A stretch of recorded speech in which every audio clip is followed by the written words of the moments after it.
investigating an airliner or shuttle crash, the pieces are collected, brought to a hangar, and studied to learn how it broke apart, what went wrong, and why. It's the same with Titanic. The pieces hold the answers.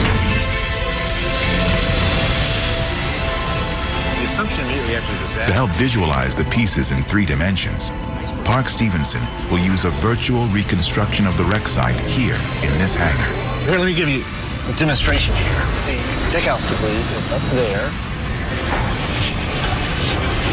Later, when we got the tower debris and fit it right there, we found out that it was... Really, the virtual hangar allows us to simulate spatial relationships, which sometimes can be critical to understanding how pieces can go back together again.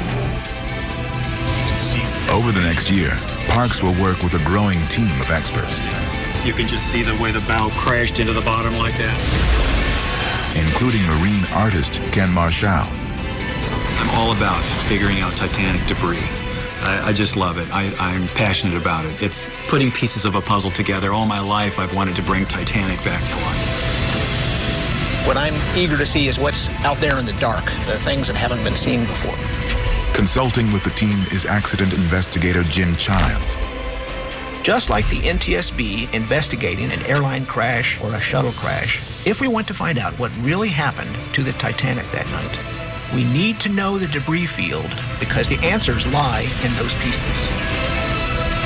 The problem is, the most important pieces, the ones from the fracture zone where the ship broke, have never been found. And that's really the key to understanding the breakup, is understanding the middle section. And we can't understand the middle section until we get at least a majority of the pieces back.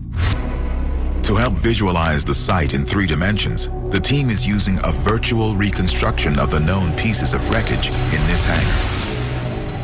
In 1912, when Titanic sank, the general consensus was that she sank intact.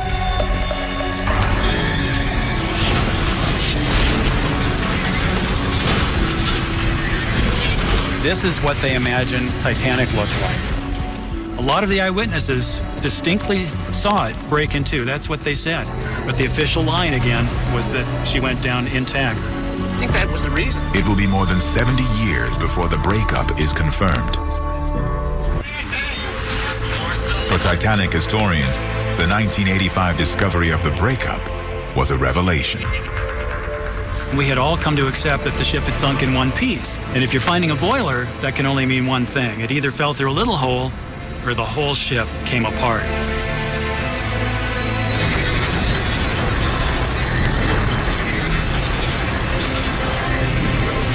Stern was found about 2,000 feet away to the south. Ships aren't supposed to break in half. And to me, that raises the question, was there a fatal flaw? The fantasy of Titanic intact was replaced by proof that the ship had broken apart, which raised questions. How and why did Titanic break? Were materials or design defective? That's where fantasy gave way to slowly and methodically building the evidence, collecting the imagery, identifying things, the forensic study and analysis of Titanic. And where we found all the research? One part of the missing middle was found in 2005 on a previous history expedition when Bill Lang suggested going east. We knew we had targets that were to the east of the stern that people really hadn't ever looked at. Shipwreck explorers John Chatterton and Richie Kohler documented the discovery. Right over here we got some. We're looking at the bottom of the ship. That's double hull. This is the entire bottom of the ship, the entire bottom from port to starboard. The pieces were from Titanic's double bottom. The double bottom is the spine of the ship and the key to its strength.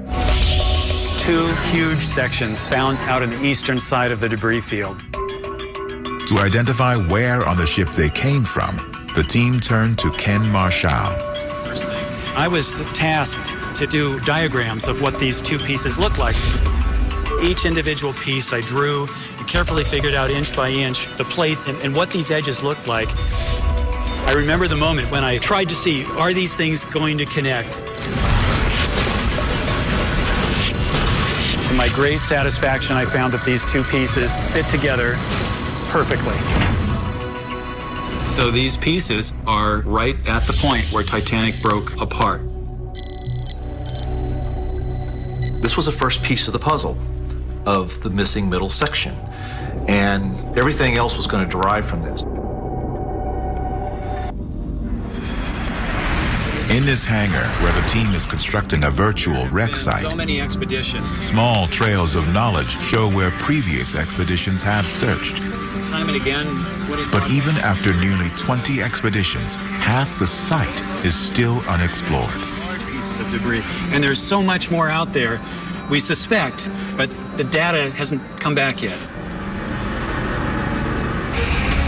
A year after the expedition, they can now virtually reassemble the missing middle. The deckhouse debris is up there. Later, when we got the tower debris and fitted right there, we found out that it was these two sections were separated only by the expansion joint.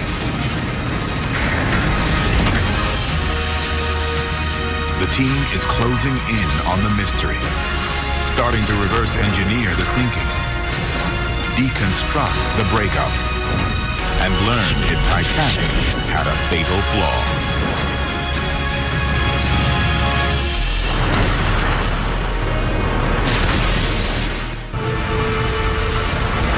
In the year since the expedition, the team has been working to reverse engineer the sinking, deconstruct the breakup, and learn if Titanic had a fatal flaw.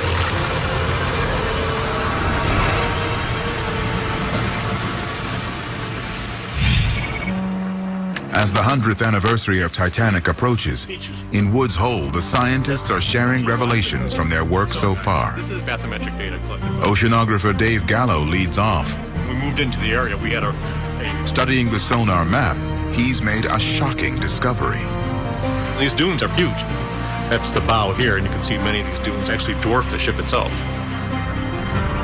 Huge ridges of sand, not photographed, but obvious on the sonar map, are creeping inexorably toward Titanic.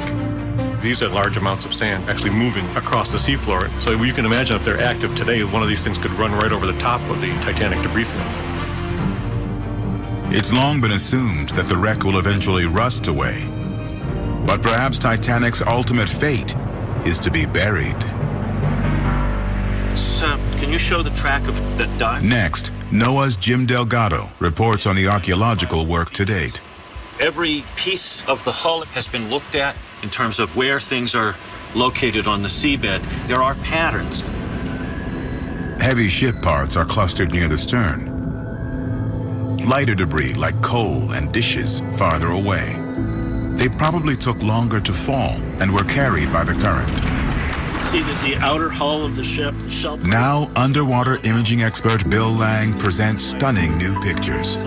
Finally, now we've got that wide-angle view that we've always wanted. A look at Titanic that has never been seen until now.